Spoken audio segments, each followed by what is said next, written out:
Assalamualaikum dan salam sejahtera. Sejarah tingkatan 5 video PDPR oleh Cikgu Hazli bin Abu Hashim, katakan syauknya sejarah.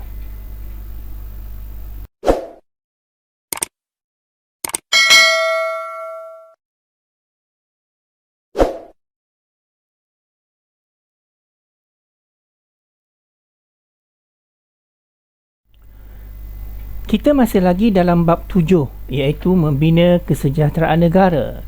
Subtajuk yang terakhir 7.6, Rukun negara sebagai tonggak kesejahteraan negara.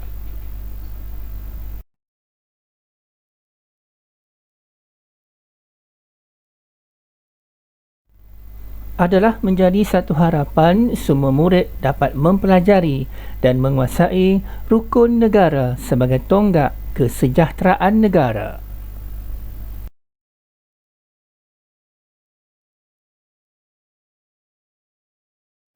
Fokus video kali ini akan membincangkan beberapa isi penting tentang rukun negara sebagai tonggak kesejahteraan negara. Seterusnya, membincangkan beberapa soalan objektif tentang rukun negara sebagai tonggak kesejahteraan negara dan turut membincangkan soalan terbuka kemahiran berfikir aras tinggi tentang rukun negara sebagai tonggak kesejahteraan negara.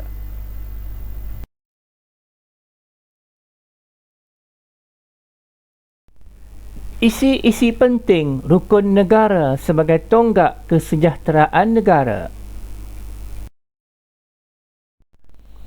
Rukun negara dibentuk selepas berlakunya rusuhan kaum ataupun peristiwa 13 Mei 1969. Pihak yang bertanggungjawab untuk membentuk rukun negara adalah Majlis Perlindungan Negara ataupun MAPEN. Rukun negara dilancar secara rasmi pada 31 Ogos 1970 oleh Yang di-Pertuan Agong yang keempat sempena ulang tahun kemerdekaan yang ke-13. Rukun negara bertujuan ke arah perpaduan rakyat Malaysia.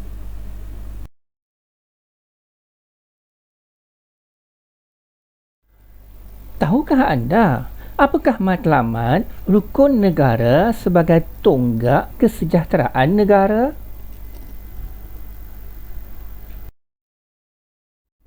Ya, secara umumnya terdapat dua matlamat yang cukup besar rukun negara sebagai tonggak kesejahteraan negara, iaitu matlamat yang pertama terhadap masyarakat dan matlamat yang kedua terhadap negara yang bersatu.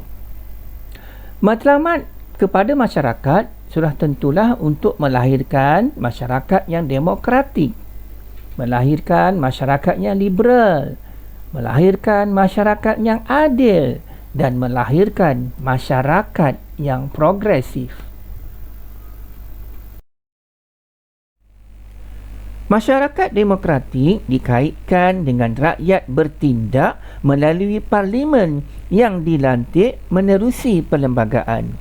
Kebebasan hak asasi terjamin dalam perlembagaan, bebas berpolitik asalkan tidak melanggar undang-undang, mengutamakan kepentingan negara berbanding kepentingan sesuatu kaum. Dalam mewujudkan masyarakat yang liberal adalah masyarakat bebas mengamalkan agama, adat resam serta kebudayaan masing-masing sesuai dengan kepentingan perpaduan negara.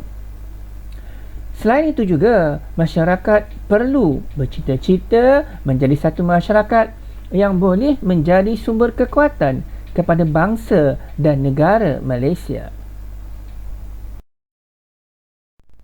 Matlamat seterusnya adalah untuk melahirkan masyarakat yang progresif. Progresif ada kaitan dengan maju, maknanya masyarakat maju bersama-sama seiring dengan sains dan teknologi. Di samping itu juga mengamalkan nilai-nilai ketuhanan. Masyarakat yang progresif bergerak maju seiring dengan perubahan kemajuan masa kini. Seterusnya, matlamat untuk melahirkan masyarakat yang terakhir adalah melahirkan masyarakat yang adil. Bagaimana yang dikatakan melahirkan masyarakat yang adil? Ialah dengan memberi peluang yang sama kepada setiap masyarakat untuk menikmati kekayaan negara. Ini bermakna masyarakat mempunyai peluang yang sama untuk bersaing, bebas daripada penindasan.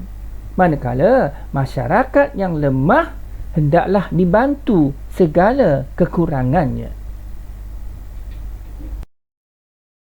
Matlamat yang terakhir adalah untuk melahirkan negara bersatu. Negara yang bersatu sudah tentulah dikaitkan dengan bangsa yang bersatu padu, menganggap diri mereka sebagai rakyat Malaysia, setia dan cinta akan negara. Sekarang, marilah kita meneliti apakah prinsip-prinsip yang terkandung dalam rukun negara. 5 prinsip rukun negara: kepercayaan kepada Tuhan, kesetiaan kepada raja dan negara, keluhuran perlembagaan, kedaulatan undang-undang, kesopanan dan kesusilaan. Sekarang, marilah kita meneliti dengan lebih terperinci tentang kelima-lima prinsip rukun negara. Bermula dengan kepercayaan kepada Tuhan. Dengan percaya kepada Tuhan, agama itu merupakan satu panduan hidup. Dengan percaya kepada Tuhan dapat membentuk kepribadian yang tinggi. Dengan percaya kepada Tuhan dapat membina keharmonian kaum. Dengan percaya kepada Tuhan, kita mengharapkan masyarakat saling hormat menghormati. Dalam konteks negara kita, Islam adalah agama rasmi persekutuan. Namun begitu, agama-agama lain bebas diamalkan. Prinsip yang kedua adalah kesetiaan kepada raja dan negara. Ini dikaitkan bahawa negara kita mengamalkan sistem pemerintahan raja berperlembagaan. Raja sebagai simbol penyatuan rakyat. Dengan ini, masyarakat perlulah menghormati simbol kedaulatan negara. Rakyat juga perlu mematuhi undang-undang.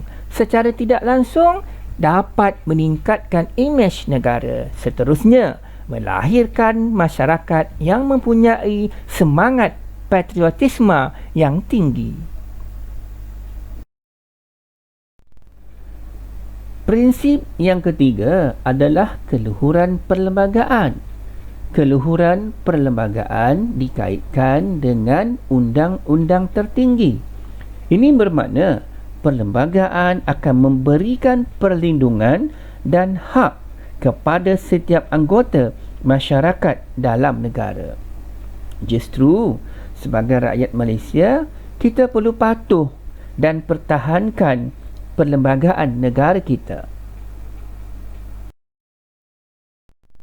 Manakala prinsip yang keempat adalah kedaulatan undang-undang. Ini bermakna setiap rakyat perlu menghormati undang-undang, tidak melakukan sebarang kesalahan, menyokong penguatkuasaan atau pelaksanaan undang-undang. Justru sebagai rakyat Malaysia perlulah memelihara undang-undang.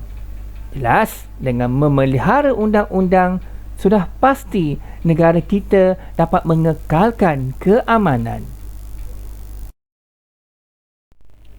Prinsip yang kelima ialah kesopanan dan kesusilaan. Ini berkehendakkan rakyat Malaysia sentiasa bersopan, hormat menghormati dan berakhlak mulia. Selain itu juga menjamin hubungan baik pelbagai kaum. Nilai-nilai ini hendaklah dijadikan amalan. Kesannya dapat melahirkan suasana yang harmoni dan saling bertolak ansur. Secara ringkasnya, rakyat Malaysia perlu menghayati prinsip yang terkandung dalam rukun negara agar perpaduan dapat diperkukuhkan. Mari menguji minda anda dengan beberapa soalan objektif tentang rukun negara.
Mari kita berbincang satu soalan kebat tentang rukun negara.